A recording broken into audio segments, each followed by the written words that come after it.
¿Qué tal, chicos? Les saluda el profesor Pedro Pedroso. Bienvenidos al curso de Biología.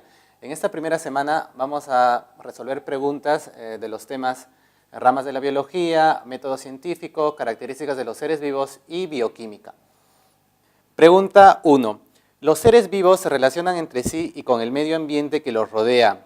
El agua, el aire, el suelo, la luz, la temperatura.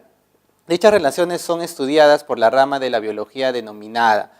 A ver, en el enunciado nos dicen que hay una relación entre ¿quién?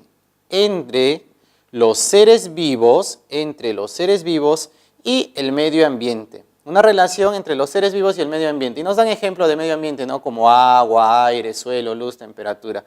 Y dentro de los seres vivos tenemos animales, plantas, algas, hongos, protozoarios, ¿ya? La relación que hay entre los seres vivos y el medio ambiente, esa relación, ¿cómo se llama? Ecosistema. Esa relación es el ecosistema. ¿Qué es el ecosistema? Es la relación que hay entre los seres vivos. Muy bien, entre los seres vivos y el medio ambiente. La relación que hay entre los seres vivos y el medio ambiente se llama ecosistema. A los seres vivos también se le puede llamar biocenosis. Animales, plantas, hongos, algas, protozoarios. Al medio ambiente también se le llama biotopo. Muy bien, esa relación es abarcado por una rama que se denomina ecología. ¿Ya? Por consiguiente, la clave sería la E, ecología. Ahora, no hay que confundir ecología con etología. Etología con T. La etología se encarga de estudiar el comportamiento que tienen los animales. ¿Ya? La histología se encarga de estudiar a los tejidos. La genética se encarga de estudiar la herencia y la variación que hay en los seres vivos.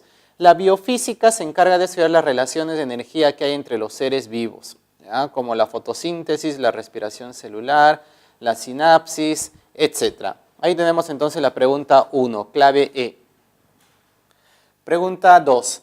Tenemos una pregunta sobre el método científico. A ver, el método científico viene a ser el procedimiento que se realiza en física, química, biología, para explicar algún fenómeno que ocurre en la naturaleza. Eso viene a ser el método científico, ¿ya? Y ese método científico, vamos a poner por acá, el método científico tiene las siguientes partes.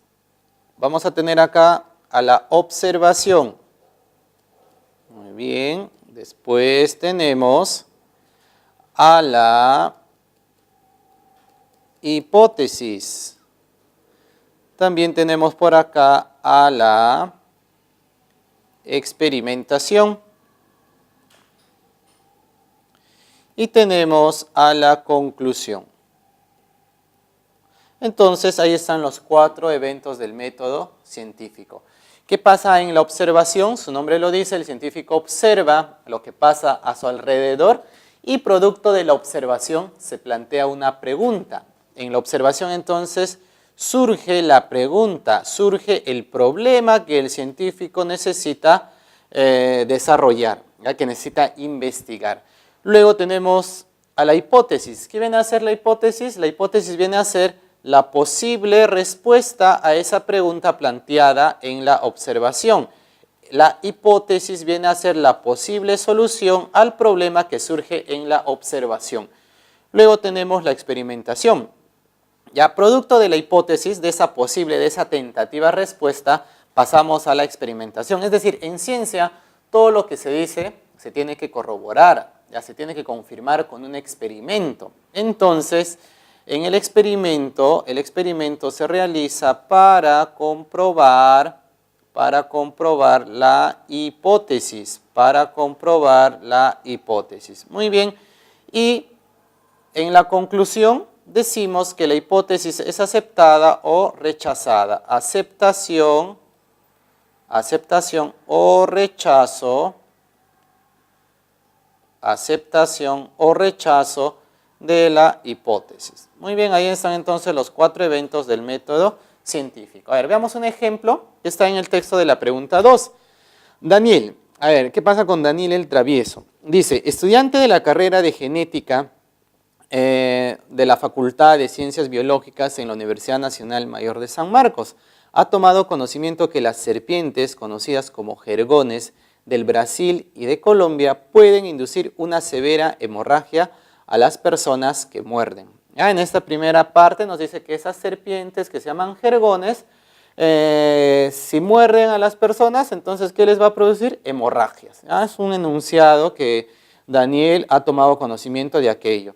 Él piensa que es posible que las jergones presentes en el Perú pueden también producir este efecto. Entonces, él piensa, miren acá, la clave es él piensa.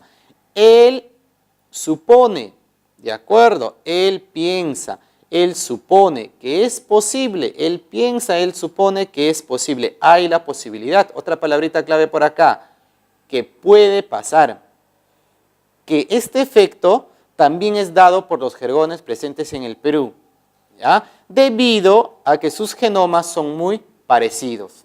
¿Ya? Entonces, él está suponiendo, él está dando una posible respuesta, una tentativa respuesta, una posible solución al problema. El problema sería que si los jergones de Perú tienen el mismo efecto, la pregunta sería que si los jergones de Perú tienen el mismo efecto que los jergones de Brasil y de Colombia en su veneno. ¿Ya? En cuanto a su veneno ingresa una persona. Se vendría a ser la pregunta. Entonces él da una posible solución, una tentativa.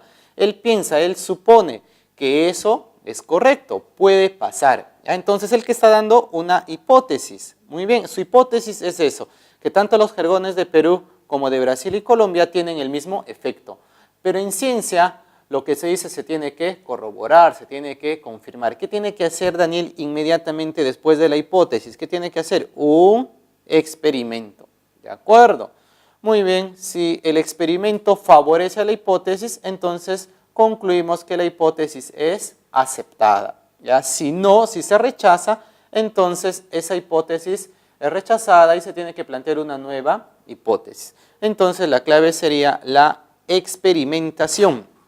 ¿Ya? Después entonces de la posible respuesta, ¿qué debe hacer? Un experimento. 2, clave A. Pregunta 3. A ver, nos dan una pregunta con respecto a las características de los seres vivos. ¿Ya? Dice, los seres vivos, para mantener su elevado nivel de complejidad, son capaces de intercambiar materia y energía con el medio externo. Muy bien. Más o menos nos están hablando del metabolismo, esa es definición de metabolismo. ¿Ya? Entonces vamos a tener acá la característica de los seres vivos. ¿Cuál es? Metabolismo. Muy bien. Si la materia tomada es inorgánica, la utilizan para formar compuestos orgánicos con la ayuda de la energía. En cambio, si la materia tomada es orgánica, la utilizan para obtener energía mediante su degradación. Lo mencionado corresponde a las dos formas del metabolismo que son. El metabolismo tiene dos variantes, tiene dos formas. Una se llama el anabolismo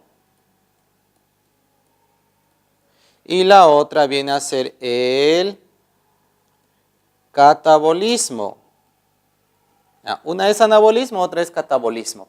A ver, ¿qué decimos por acá acerca del anabolismo? A partir de sustancias pequeñas en el anabolismo, ¿qué se forma? Una sustancia grande. A partir de sustancias simples se forma una sustancia grande, una sustancia compleja. Y para eso, ¿de qué se necesita? Para eso se necesita de energía. Muy bien, como se necesita de energía, como también se dice que es el anabolismo, es un proceso endergónico. ¿Por qué endergónico? Porque necesita de energía. Muy bien, tenemos por acá al catabolismo. ¿Qué pasa con el catabolismo? A partir de una sustancia grande, se van a formar, se va a degradar esa sustancia grande para obtener sustancias pequeñas. A partir de una sustancia compleja, grande, se obtienen sustancias simples. Y en este proceso de degradación, se libera se libera energía, se libera energía.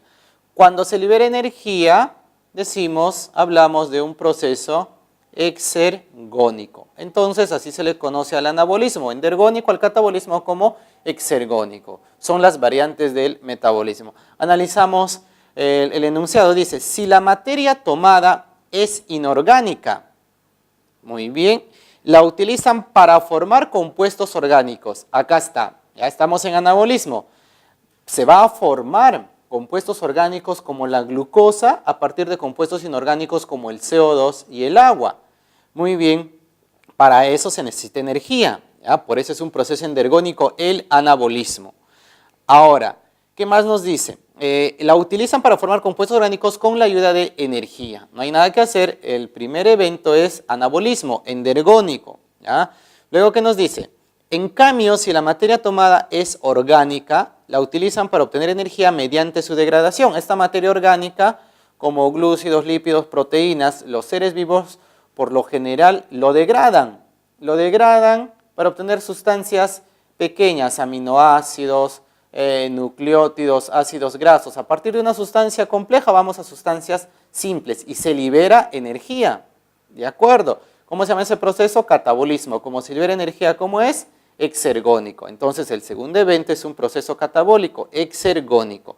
Ahora nos dice, lo mencionado corresponde a las dos formas del metabolismo que son respectivamente respuesta anabolismo y catabolismo, proceso endergónico y exergónico respectivamente. 3, clave C. Pregunta 4.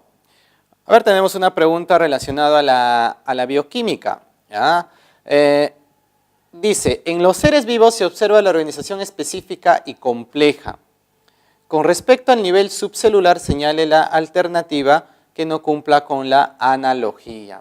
A ver, vamos a tener acá los distintos niveles de organización que hay en los seres vivos. Ya tenemos acá el nivel subcelular.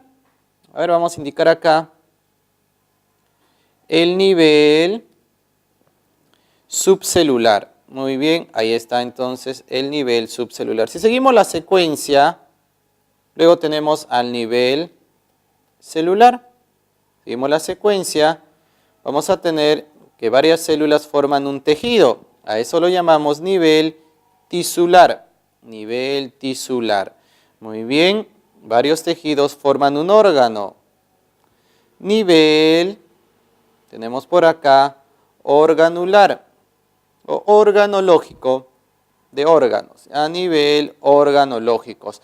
Luego tenemos que varios tejidos forman un órgano, varios órganos forman un sistema, nivel sistémico, nivel sistémico. Muy bien, varios sistemas, varios aparatos forman un individuo, nivel individual. Estamos viendo los niveles que están presentes en los seres vivos. Varios individuos forman una población, nivel poblacional. Varias poblaciones forman una comunidad, a nivel comunidad. Si a esta comunidad le adicionamos el medio ambiente, a la comunidad también se le llama biocenosis. Si a los seres vivos le adicionamos el medio ambiente, ¿qué formamos por acá? Formamos al ecosistema. ¿Qué es el ecosistema? Es la relación que hay entre los seres vivos, comunidad, biocenosis y el medio ambiente, biotopo. Y el total de ecosistemas que hay en el planeta Tierra, ¿cómo se llama? Ecosfera. Ecosistema es la relación que hay entre los seres vivos y el medio ambiente en un determinado lugar. Pero si sumamos todos los ecosistemas presentes en el planeta Tierra, eso lo vamos a llamar la ecosfera. ¿Ya? Muy bien, entonces ahí está la organización específica y compleja de los seres vivos. Ahora nos centramos acá en el nivel subcelular. A ver, vamos a tener en el nivel subcelular. ¿Qué tenemos por acá? Tenemos átomos. Cuando se unen los átomos, carbón, hidrógeno, oxígeno, nitrógeno, etcétera, ¿qué forman? Forman moléculas. ¿Ya? Entonces acá se puede decir subnivel atómico, subnivel molecular. Cuando se unen las moléculas, ¿qué forman? Macromoléculas. Macromoléculas. Cuando se unen las macromoléculas, ¿qué forman? supramoléculas. Cuando se unen las supramoléculas, ¿qué forman? A las organelas. Y la unión de las organelas, ¿cómo se llama? Célula. Y de ahí seguimos tejidos, órganos, sistema, individuo, población, comunidad, ecosistema, ecosfera. Muy bien. Nos centramos acá en molécula, macromolécula. Acá estamos, en el nivel subcelular, molécula, macromolécula. A ver, vamos con la clave A. Dice, varias moléculas de glucosa forman una macromolécula de celulosa. Claro que sí. También puede ser, varias moléculas de glucosa forman glucógeno, forman celulosa, forman quitina. También es válido. ¿Ya? Entonces la A es correcta. ¿Ya? Nos piden quién no cumple la analogía. Dice la B, aminoácido, proteína. Varias moléculas de aminoácidos forman una proteína. Claro que sí, eso es correcto. La D dice, varios nucleótidos forman un ARN. Claro que sí, varias moléculas nucleótidos que forman un ácido nucleico, macromolécula, que puede ser ADN o ARN. La E, confirmando lo que decíamos en la A, varias moléculas de glucosa que forman varias macromoléculas de celulosa, almidón, ¿ya? De quitina, de glucógeno. Es incorrecto decir que varios ácidos grasos forman un colesterol.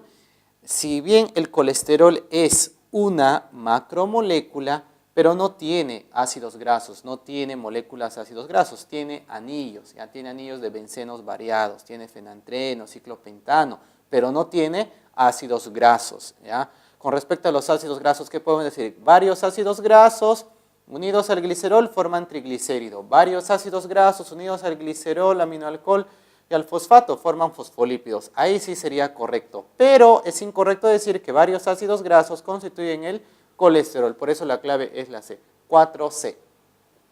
Pregunta 5. Para complementar la pregunta anterior con respecto a la organización específica y compleja de los seres vivos, ¿ya? A ver, recapitulando, ¿ya? ¿Qué teníamos por allá? Teníamos en el nivel subcelular varios átomos forman una molécula, varias moléculas forman una macromolécula, varias macromoléculas forman supramoléculas, varias supramoléculas forman organelas, varias organelas que forman una célula. ¿De acuerdo? ¿Ya? Ahí está entonces. Varias células. Antes de células, para atrás todo es nivel subcelular. ¿Ya? En el nivel celular están las células. ¿Qué forman varias células? Forman un tejido. Varios tejidos forman un órgano. Varios órganos forman un sistema. Acá está nivel celular, nivel tisular, nivel organológico, nivel sistémico.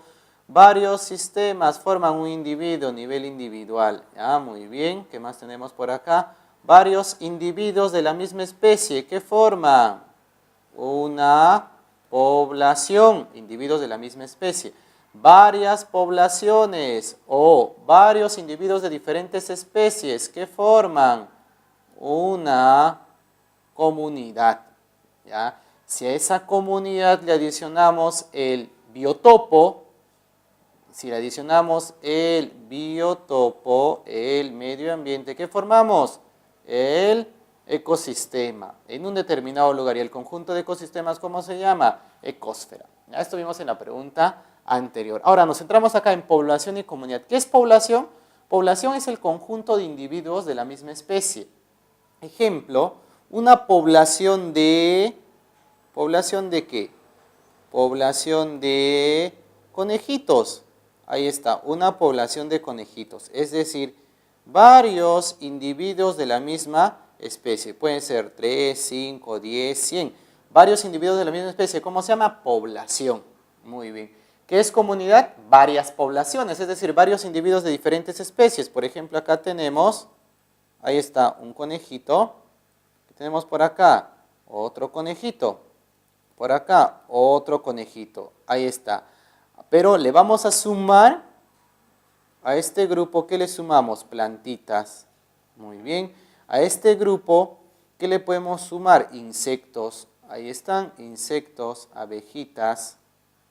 Ya, a este grupo, ¿qué le podemos sumar? Le podemos sumar plantitas grandes. Ahí están, plantitas grandes. ¿Ya?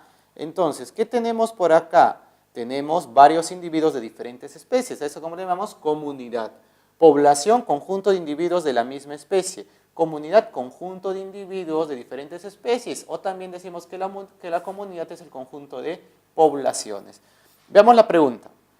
Pregunta 5. Un granjero presenta 3 corrales. En el corral A hay patos y pavos, ¿ya? Entonces, si en el corral A hay patos y pavos, más o menos se asemeja acá, ¿no? Hay varios individuos de diferentes especies. Entonces, el corral A sería ejemplo de una comunidad. ¿Por qué? Porque hay tanto pavos como patos. En el corral B hay gallinas y gallos. Gallinas y gallos son integrantes de una población. Ya son machos, son hembras, pero pertenecen a la misma especie, están en un lugar, pertenecen a la misma población. Entonces, en el corral B, ¿qué hay en el corral B? Hay gallinas y hay gallos. En el corral C hay cuyes y conejos.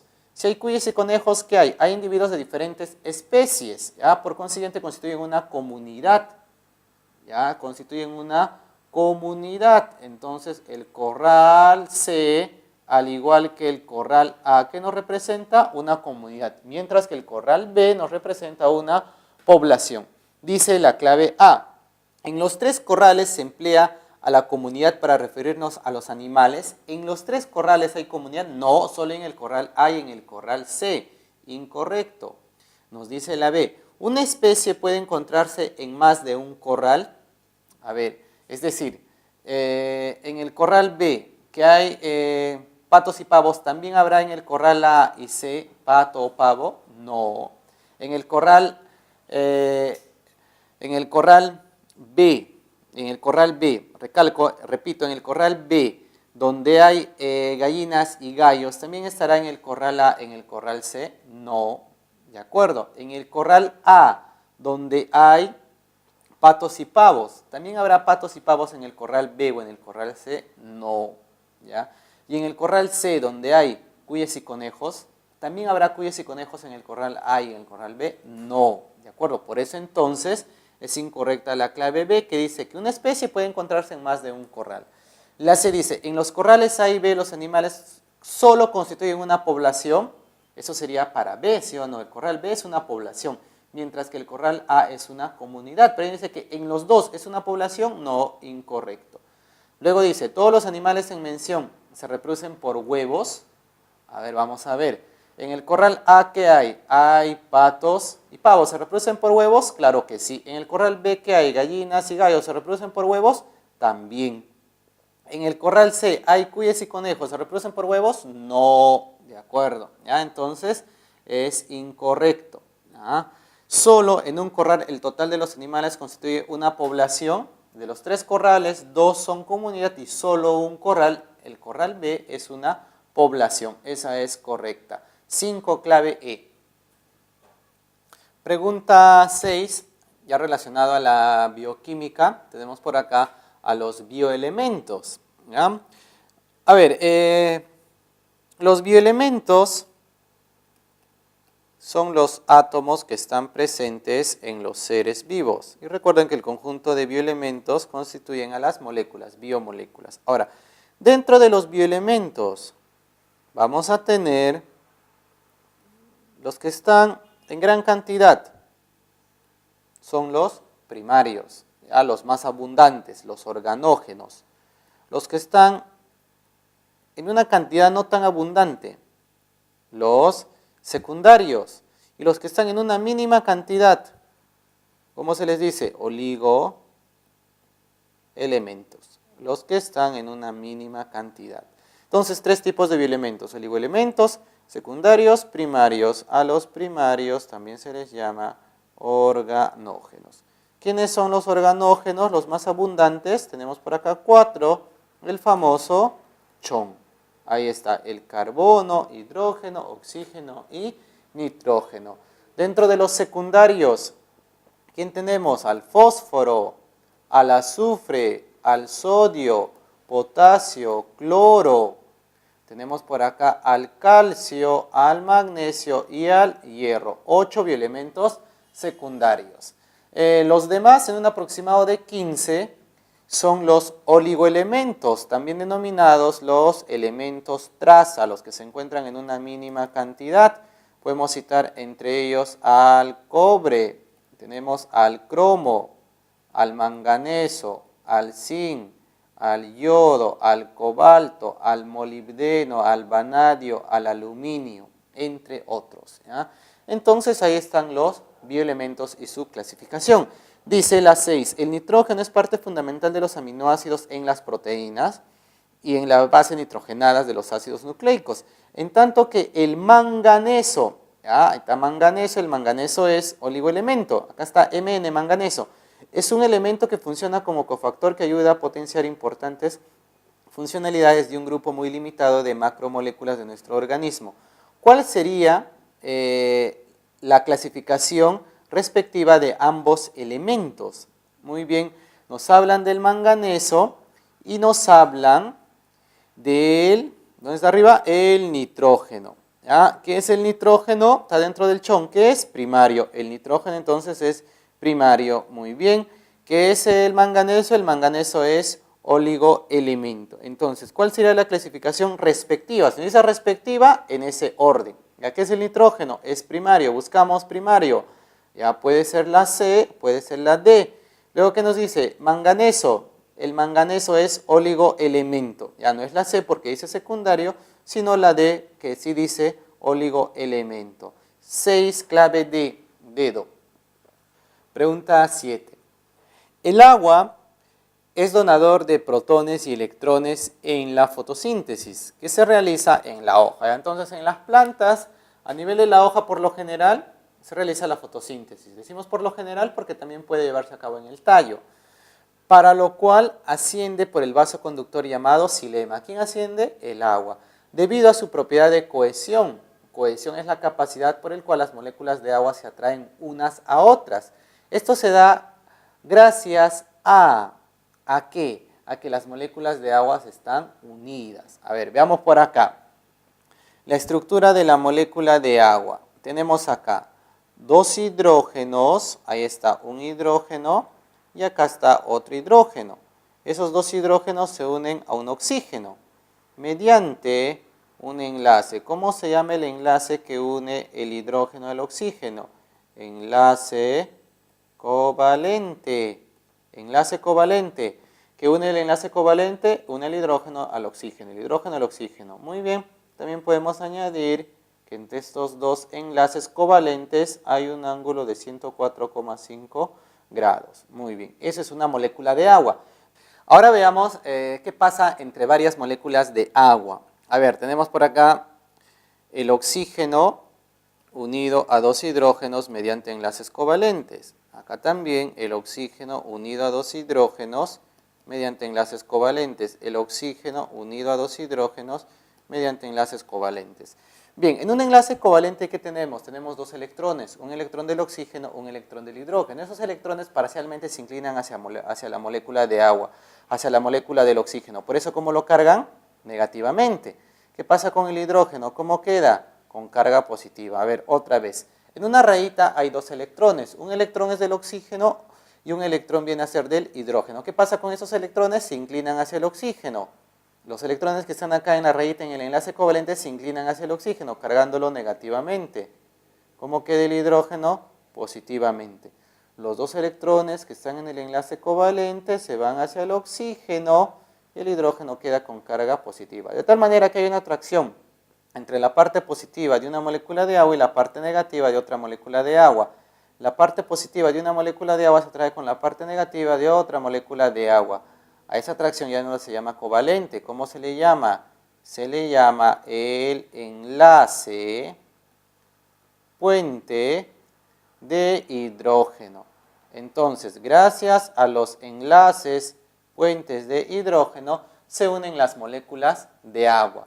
¿Ya? Un montón, cientos, miles de moléculas de agua se unen mediante los enlaces puentes de hidrógeno, de tal manera que las moléculas de agua se atraen, se cohesionan. Entonces, la propiedad denominada cohesión se da gracias a ¿quién? gracias a los enlaces puentes de hidrógeno entre moléculas de agua. Y eso lo pudimos ubicar ¿dónde? En la clave E. ¿De acuerdo? Profe, también es debido a los enlaces covalentes. Ya, los enlaces covalentes es básicamente para que se unan los hidrógenos a los oxígenos dentro del agua. ¿Pero qué es cohesión? Cohesión viene a ser la atracción, la unión entre moléculas de agua. Y para que se unan las moléculas de agua, ¿qué se necesitan? Enlaces puentes de hidrógeno. Por eso la clave es la E, clave E7. Pregunta 8. Los azúcares o carbohidratos son biomoléculas con funciones energéticas, de reserva y estructurales. Indica la alternativa donde haya un disacárido, un polisacárido y un monosacárido de tipo hexosa respectivamente. A ver, estamos hablando entonces acerca de los carbohidratos. Carbohidratos o hidratos de carbono. ¿Ya? Los azúcares, los glúcidos. Vamos a tener tres grandes grupos, los monosacáridos. Tenemos a los oligosacáridos, siendo los más importantes los disacáridos, los que tienen dos monómeros. Y tenemos por acá a los que tienen muchos monómeros. ¿Quiénes son? Los polisacáridos. Los polisacáridos. Muy bien. Ahora, dentro de los monosacáridos tenemos algunos que tienen 5 carbonos. ¿Cómo se llaman? Pentosas. Y otros que tienen 6 carbonos. ¿Cómo se llaman? Hexosas. Dentro de las pentosas vamos a tener acá a la ribosa presente en el ARN, la desoxirribosa presente en el ADN. Ribosa en el ARN, desoxirribosa en el ADN. Y la ribulosa que permite la captación de CO2 durante la fase oscura de la fotosíntesis. Dentro de las hexosas, las que tienen 6 carbonos, tenemos por acá a la glucosa o dextrosa, nos brinda energía. Esta glucosa tenemos por acá la fructosa o lebulosa, también brinda energía, pero a los espermatozoides, está en la fruta. Y también tenemos por acá a la galactosa. La galactosa es parte de la leche, de la lactosa. Dentro de los disacáridos vamos a tener acá disacáridos, la sacarosa, que viene a estar presente en la caña de azúcar, es la unión de una glucosa y de una fructosa. La lactosa, que está presente en la leche, es la unión de una galactosa y una glucosa. Tenemos a la maltosa, presente en la malta y en las semillas germinativas, como la cebada, trigo, para elaborar cerveza, constituida por 2 glucosas.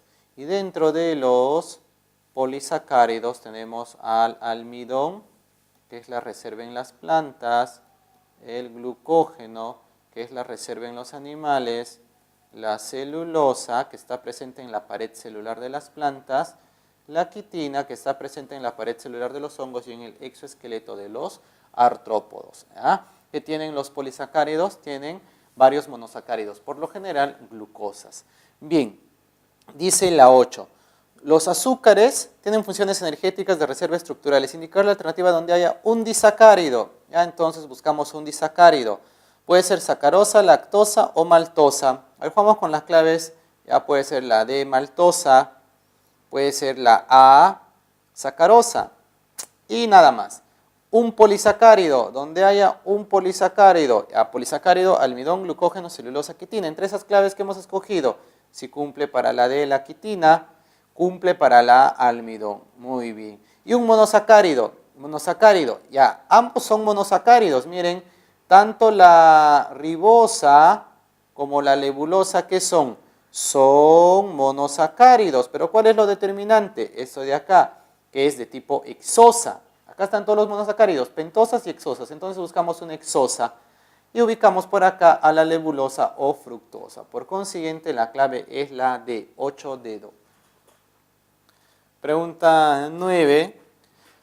Para complementar la pregunta 1, con respecto a las ramas que tiene la biología. Nos dice, observe la siguiente imagen. ¿Qué rama de la biología se encarga de estudiar lo expuesto en el dibujo? Ahora acá tenemos a un individuo, a un animalito, a un ser vivo llamado perro. Y en sus distintas actividades, en sus distintas formas de comportamiento. Acá está oliendo, acá ¿qué está haciendo? Está haciendo planchas, creo que el perrito. Acá está orinando, está marcando su territorio. Acá orinando otra vez. Acá sigue orinando, un perrito pichilón por acá. Acá está durmiendo.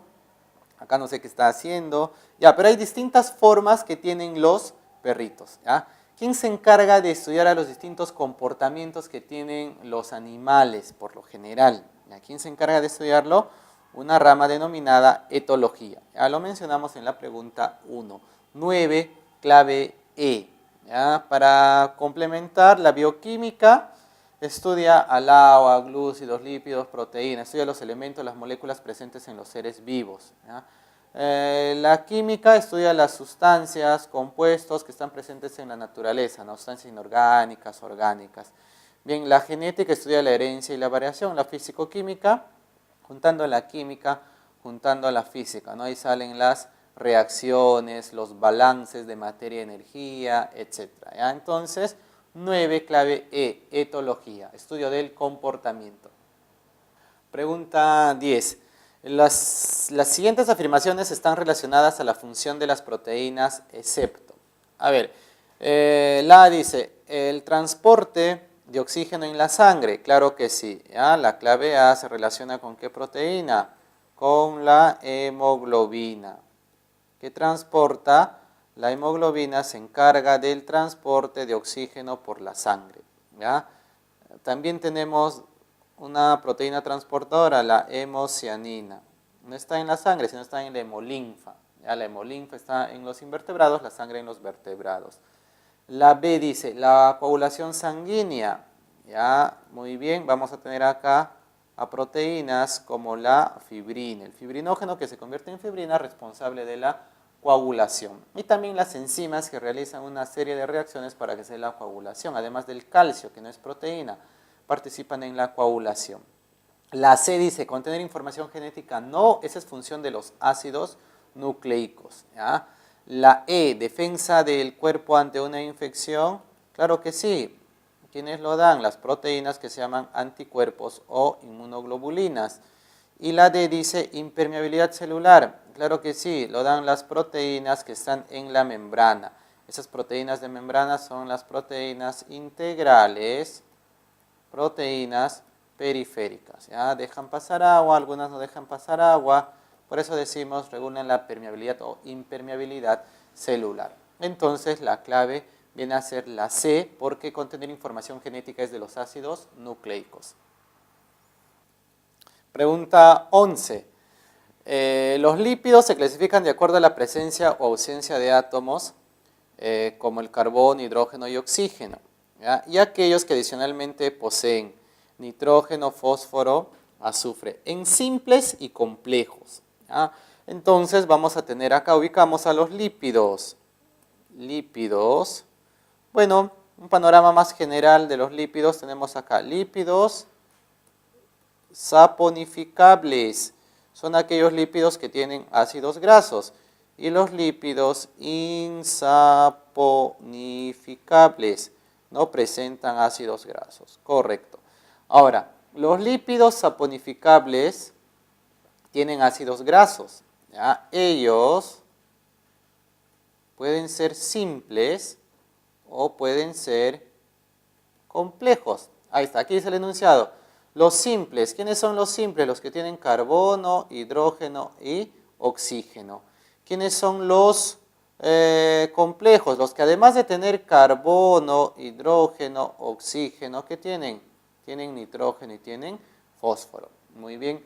Dentro de los simples, ¿a quién vamos a tener acá? Tenemos al triglicérido, que es la reserva de energía, y tenemos a la cera. Ejemplo de cera.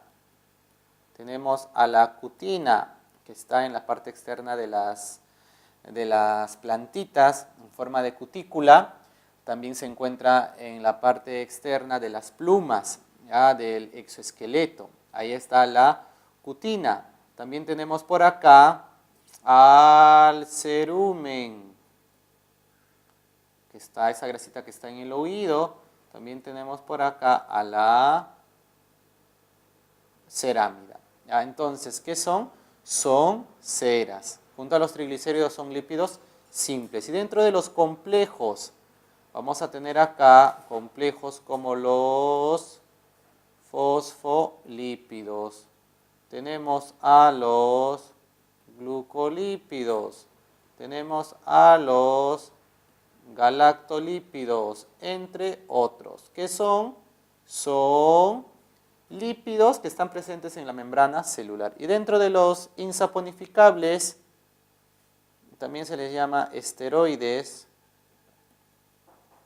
Acá tenemos, ellos no presentan ácidos grasos. ¿A quién tenemos por acá? Al colesterol y sus variantes, porque del colesterol que está presente en la membrana celular se pueden formar distintos lípidos como la vitamina D, importante para la absorción de calcio. Tenemos acá a las sales biliares o ácidos biliares para emulsificar la grasa. Tenemos por acá a las hormonas. Ahora, hay hormonas sexuales como testosterona, progesterona, estrógeno. Tenemos a las hormonas suprarrenales como aldosterona, el cortisol. Muy bien, ahí están entonces los lípidos. Dice, una de las siguientes alternativas menciona un lípido simple y uno complejo.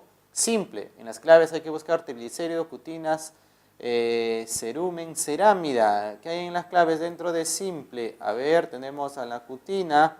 ¿A quién más tenemos? A nadie más.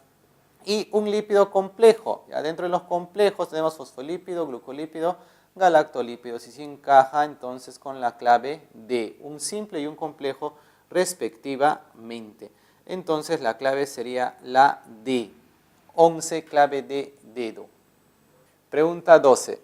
La anemia es una enfermedad de tipo carencial que ocurre cuando la sangre no transporta suficiente oxígeno al cuerpo. Esto se debe a que disminuye el número de eritrocitos, disminuye el número de glóbulos rojos.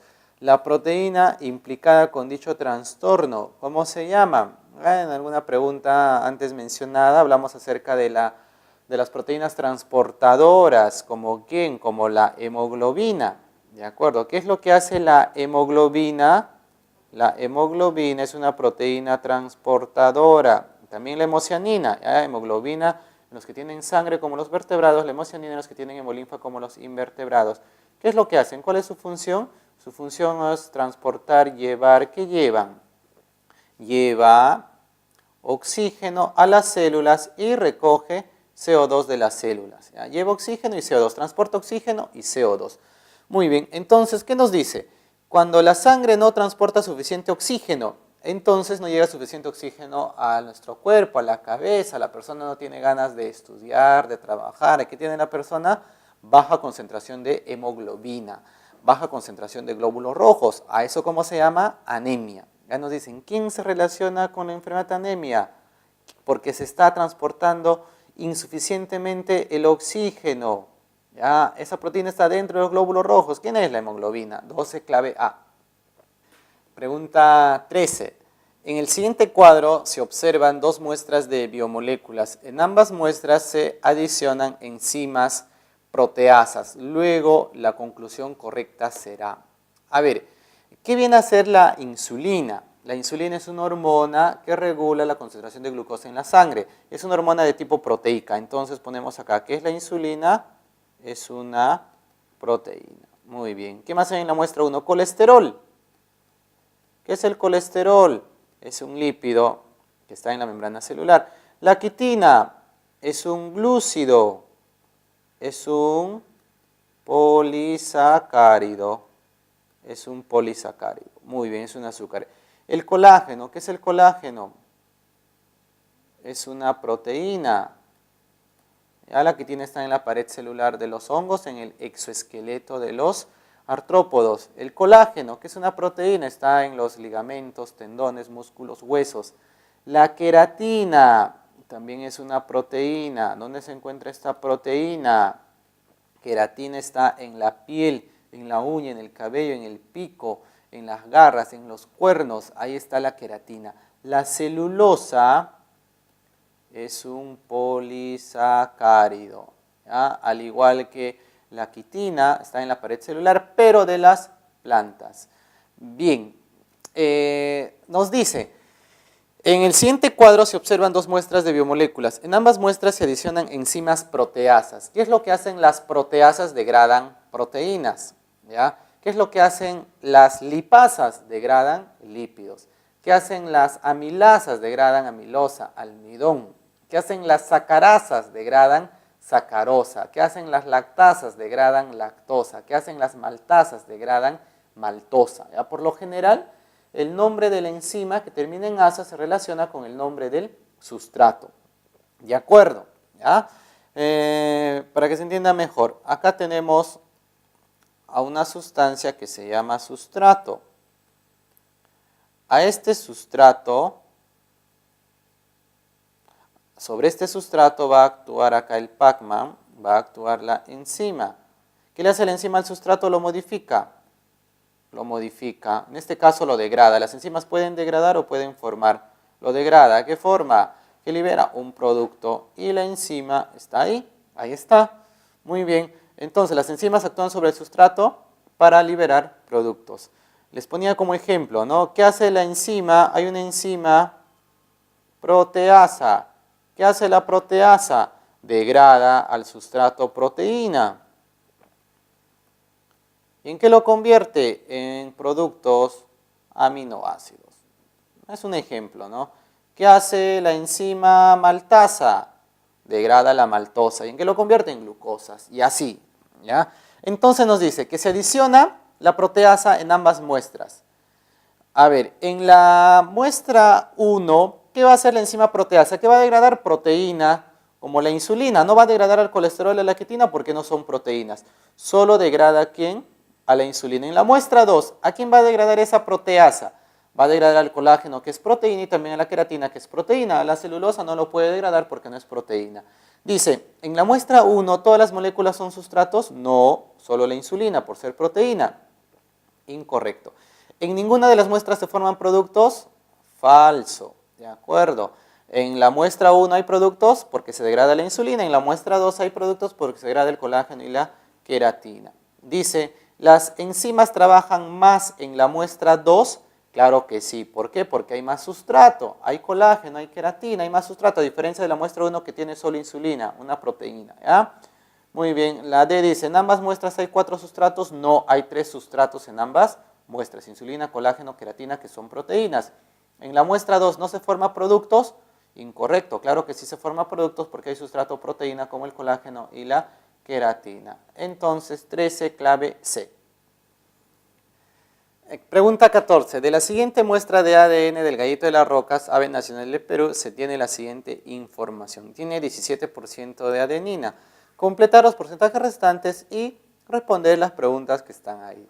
A ver, vamos a tener a los dos ácidos nucleicos. ¿Quiénes son? El ARN y el ADN. En el ARN tenemos como bases nitrogenadas a la adenina, a la guanina, a la citosina y al uracilo. En el ADN tenemos a la adenina, guanina, citosina y timina. Muy bien, ¿qué pasa con la adenina y guanina? Son de tipo purinas. ¿Qué pasa con la adenina y guanina? En ambos ácidos nucleicos, ¿qué son? Son de tipo purinas. Muy bien. ¿Qué pasa con la citosina y el uracilo? La citosina y la timina, ¿qué son? Son de tipo pirimidinas. Citosina, timina, citosina y uracilo, ¿qué son? Son pirimidinas. Muy bien. Cuando graficamos al ARN, lo hacemos así, una sola línea. En cambio el ADN, 2 líneas. Es decir, el ARN tiene un polinucleótido, varios nucleótidos unidos mediante enlaces fosfodiéster, y el ADN tiene 2 polinucleótidos, ¿de acuerdo?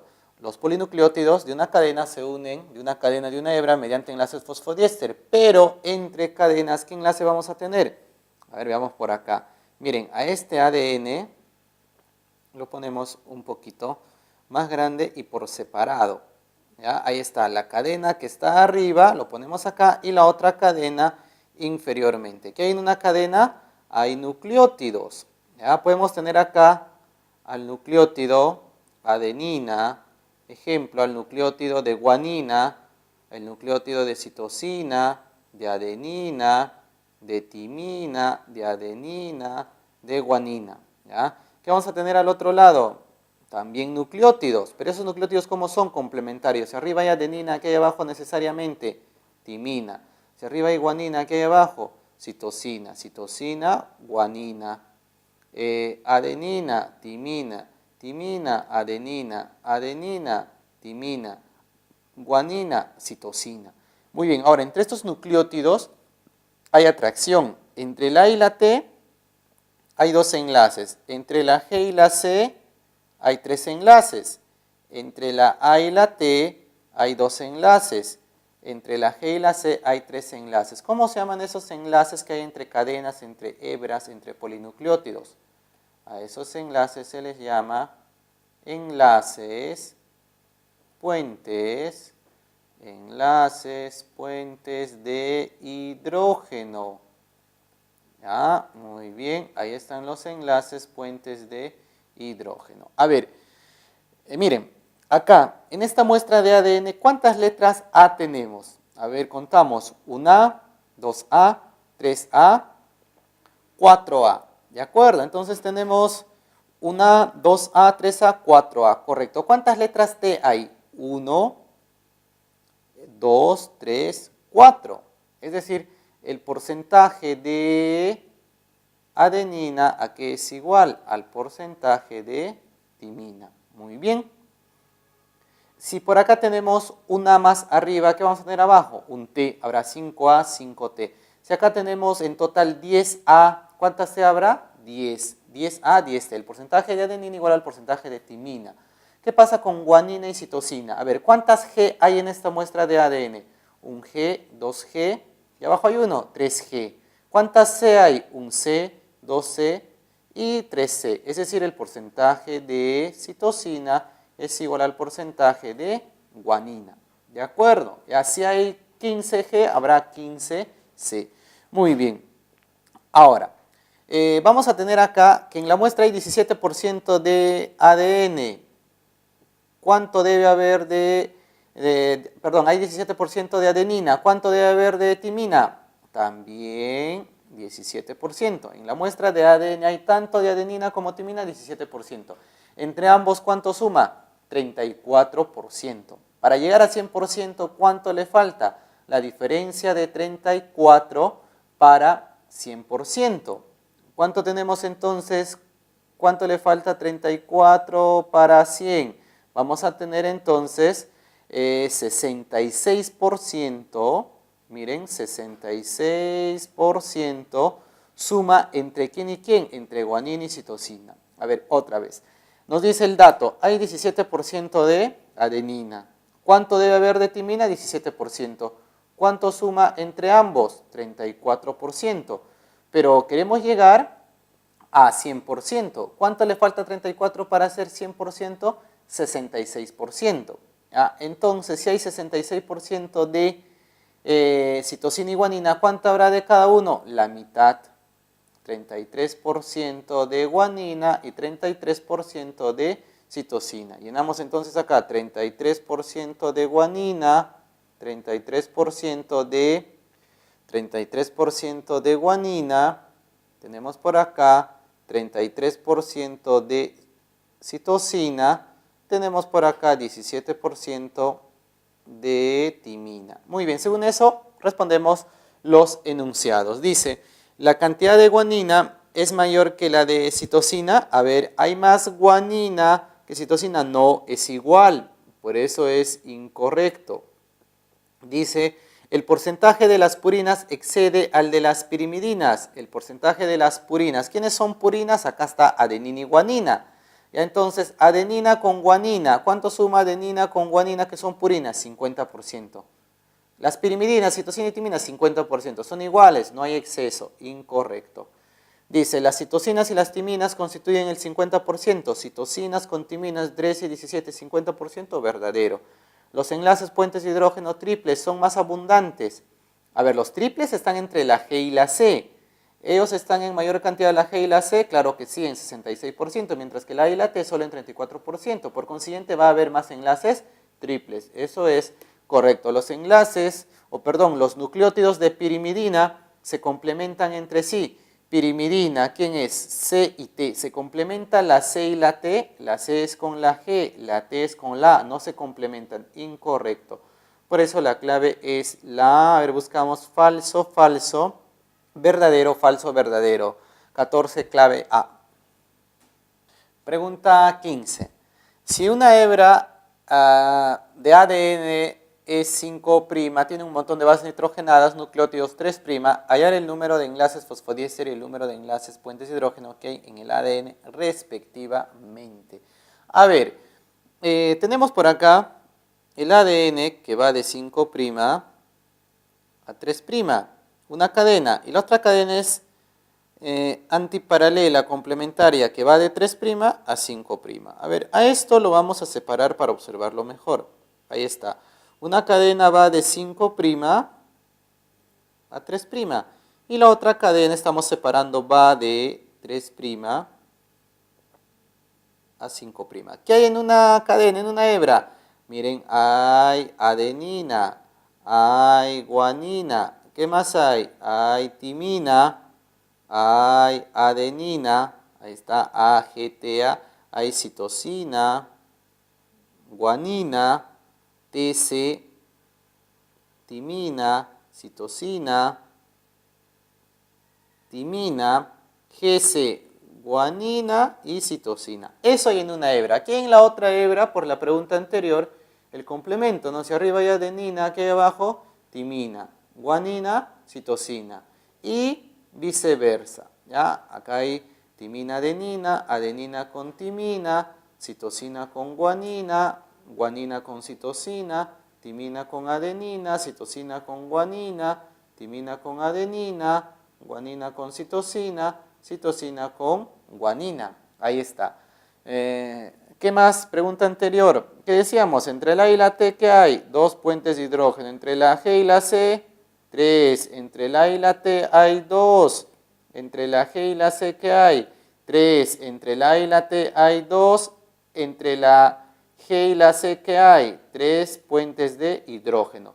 Los enlaces que están entre las cadenas, entre las hebras, ¿cómo se llaman?